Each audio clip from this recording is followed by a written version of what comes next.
My name is Brianne Justian, and this is my presentation on intelligence. The first modern IQ test was developed in 1904 by French psychologist Alfred Binet, who created a series of questions designed to distinguish children who might have learning disabilities, with the assumption that intelligence developed as the child aged. A cognitive psychology Stanford professor, Lewis Madison Terman, redeveloped and updated this test, adding an adult intelligence version into the equation, and in the 1930s, the Stanford-Binet test was further revised by psychologist David Wechsler, who presented the idea of testing adult intelligence using written tests. The intelligence quotient, or IQ, is a total score of a person's intelligence based on a set of standardized tests and represents the person's relative intelligence, or how brain smart they are. The average intelligence of the population is between 85 and 115 IQ points, with the lowest being mentally inadequate, being around 55 to 70 points, and the highest intelligence group being exceptionally gifted, with their points starting at 160.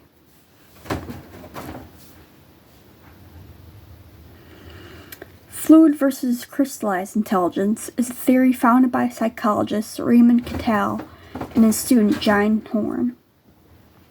This theory states that intelligence is made up of different abilities that together make up a person's intellect.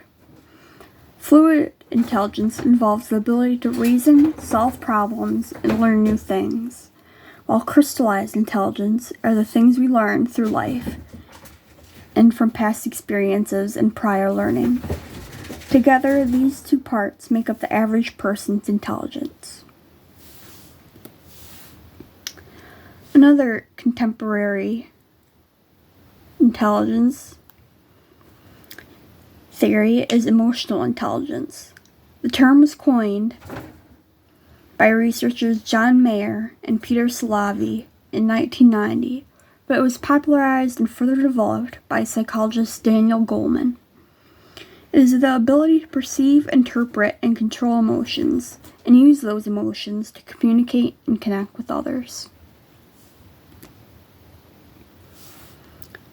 The nature versus nurture debate involves studying the extent of what certain factors in a person affect their behavior or personality.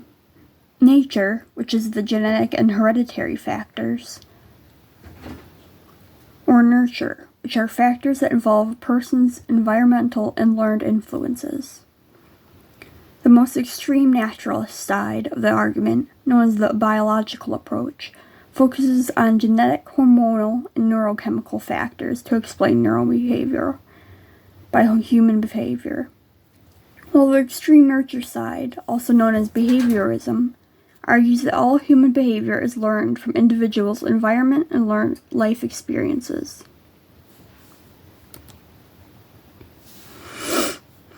Unfortunately, there was, and still is, bias in the intelligence testing field.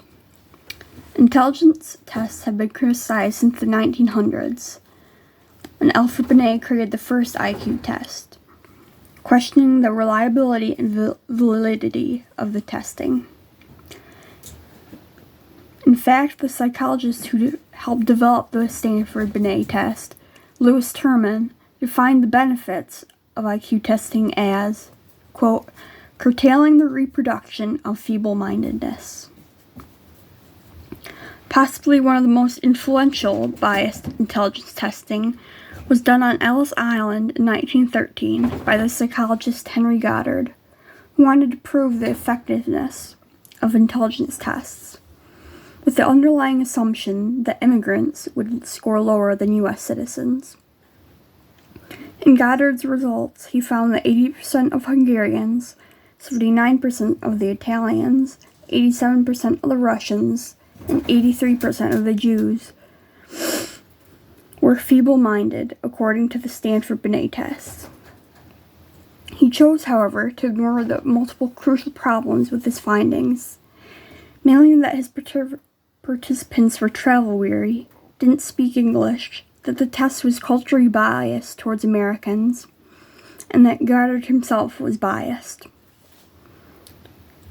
His findings would become a basis of argument for Nazis, eugenicists, and other hateful and prejudicial groups looking for proof that culture and race are tied with intelligence.